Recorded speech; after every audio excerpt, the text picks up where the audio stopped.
ঘরের মাটিতে নিউজিল্যান্ডের কাছে বিধ্বস্ত হওয়ার পর এবার অস্ট্রেলিয়ার বিরুদ্ধে 5 ম্যাচের টেস্ট সিরিজ খেলতে নেমে প্রথম টেস্টে অস্ট্রেলিয়াকে ঘরের মাঠে 295 রানে হারিয়ে বিশাল জয় পায় ভারত।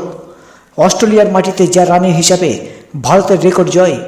এর আগে 1977 সালে মেলবোর্নে অস্ট্রেলিয়াকে 222 রানে হারিয়ে দিয়েছিল ভারত। বিদেশের মাটিতে অবশ্য ভারতের এটি তৃতীয় বড় জয়।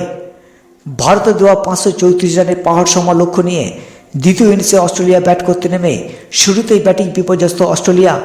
মাত্র 12 রানের মধ্যে 3 উইকেট হারিয়ে চাপে থেকে দিন শেষ করে অজিরা। চতুর্থ দিনে 3 উইকেটে 12 রান নিয়ে খেলা শুরু করে অস্ট্রেলিয়া। সেখান থেকে অস্ট্রেলিয়ার হয়ে লড়াই চালান ট্রাভিস হেড ও মিচেল মার্শ। দুজনের জুটিতে যোগ করেন 82 রান। এরপর 89 রান করে আউট হয়ে ফিরে যান ট্রাভিস হেড। এরপর জাসপ্রীত বুমরার বোলিংয়ের সামনে টিকতে পারেনি অস্ট্রেলিয়ার বাকি ব্যাটসম্যানরা।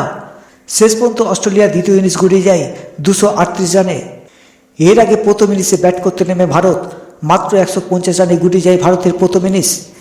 এর জবাবে অস্ট্রেলিয়া ব্যাট করতে নেমে সেখানে জাসপ্রীত বুমরার দুর্দান্ত বোলিংয়ে 104 রানে প্রথম ইনিংসে অল আউট হয় অস্ট্রেলিয়া। 46 রানে এগিয়ে থেকে ভারত দ্বিতীয় ইনিংস ব্যাট করতে নেমে অনবদ্য ইনিংস শুরু করে ভারতের দুই ওপেনার জয়শ্রী জয়সওয়াল ও লোকেশ রাহুল। দুজনের প্রথম উইকেটে 201 রানের জুটিতে দারুণভাবে ঘুরে দাঁড়ায় ভারত। এরপর 6 উইকেটে 487 রান তুলে ইনিংস ডিক্লেয়ার করেন ভারতের অধিনায়ক জাসপ্রীত বুমরা। সেখানে দ্বিতীয় ইনিংসে ভারতের হয়ে জয়শ্রী জয়সওয়াল অনবদ্য 161 রানে ইনিংস খেলেন। এছাড়াও বিরাট কোহলির ব্যাট থেকে আসে 100 রানের অপরাজিত ইনিংস। 534 রানে বিশাল বড় রানের টার্গেট তাড়া করতে নেমে অস্ট্রেলিয়া সেখানে দ্বিতীয় ইনিংসে 238 রানে গুটিয়ে যায়। এর ফলে 295 রানের বিশাল জয় পায় ভারত। এই জয়ের ফলে সিরিজে 1-0 ব্যবধানে এগিয়ে ভারত।